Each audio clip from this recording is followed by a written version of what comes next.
So, now that we understand the terminology of what an event is, here in this tutorial we're going to look at moving these events around on the timeline. As this course has progressed, so far we have seen, well casually anyway, we have seen how we can very easily just move an event either forward in time or back in time along our timeline just simply by dragging it around from left to right or right to left. Now just so that you know what we're looking at, before we start this tutorial, I've created a new blank project so that it's completely empty, and I've called it VTC Test. And as you can see here in my project media panel, it's completely empty. Right, I'll move over to my Explorer tab, and here I'm looking at the video folder that contains all these video files that we are going to be using whilst we build our music video. Okay then, to get started, I'm going to double click on this file to bring it onto my timeline. Nothing new there. And I'll also do it with this one. And finally, I'll bring in a third video too. Right, I just need to scroll up so that I can see the video and the audio tracks there. Okay then, so bring in these 3 video files in. By doing that, as I'm sure you're aware by now, by doing that within the Explorer view means when I flick back over to the Project Media tab, then we can see that these 3 movie files are now part of our VTC test project.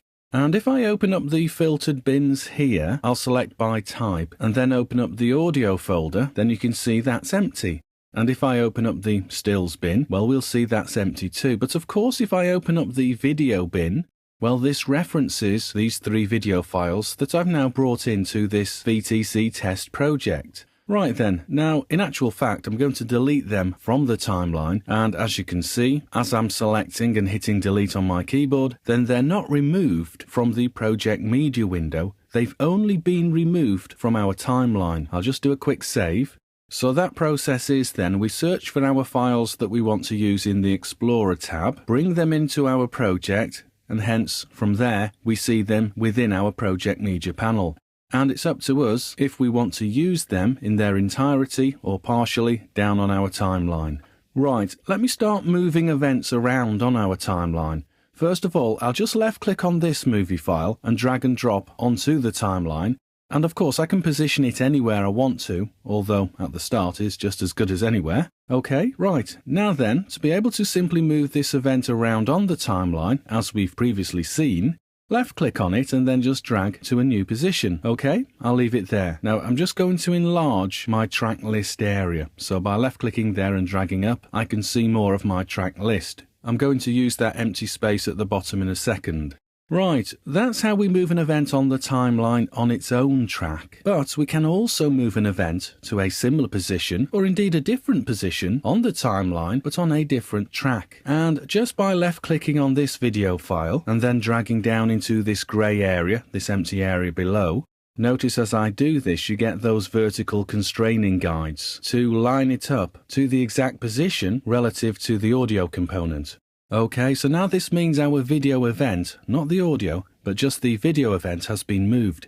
And indeed it's been moved to a new track. And you can probably just tell with the event container that it takes on the same colour as the number that is indicated, in this case number 3, the number that is indicated for the track. And as we would expect, we can still move our event along the timeline, despite it going to a new track, simply by left-clicking and dragging to where we want to reposition it. Notice that just because we moved our video down onto track 3, it's still locked together with its embedded audio on track 2. Okay, now I'm going to undo that, so I'll come up to Edit and hit Undo. And once more, I'll hit Edit and Undo once more as well. And that takes us back to where we were.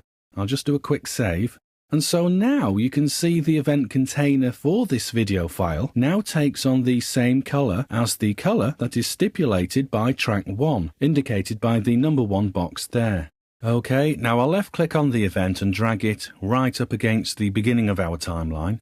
And therefore now what I'm going to do is I'll just place my CTI over here to the right. Well, I'm going to come up to the Project Media window once again and double click on another one of these movie files. So that brings that one in at that position. And because I move my CTI to the right of our first clip, well, there is a gap between the 2 events. So I'll left click on the second event and drag it up against the end of our first event. And the reason I've done this is because I want to show you how we can move multiple events at the same time. Okay, so by going up here to this tool, this is the Selection Edit tool, well, by clicking on there, I can then draw around both of these events so that they are both selected simultaneously, thus enabling me to simply left-click and then drag to the right or to the left, whichever way, so that I can move both events on the timeline at the same time. And of course, I can bring it back. Okay, very useful. Now I know we've only got 2 events at the moment, but this is especially useful if we've got many events on our timeline and we need to move them all simultaneously, so we don't have to move one and then drag another and try and reposition it in the correct position. We could simply use this tool, rubber band around all the particular events that you want to move, and then you can move them all in synchronization. Okay, right, we'll leave it here then. I just wanted to cover that with you because as we progress through this course, it's likely that I'll be moving more than one event at one time, and I just wanted to ensure that you knew the best way of doing this. Okay? Right, see you in a second.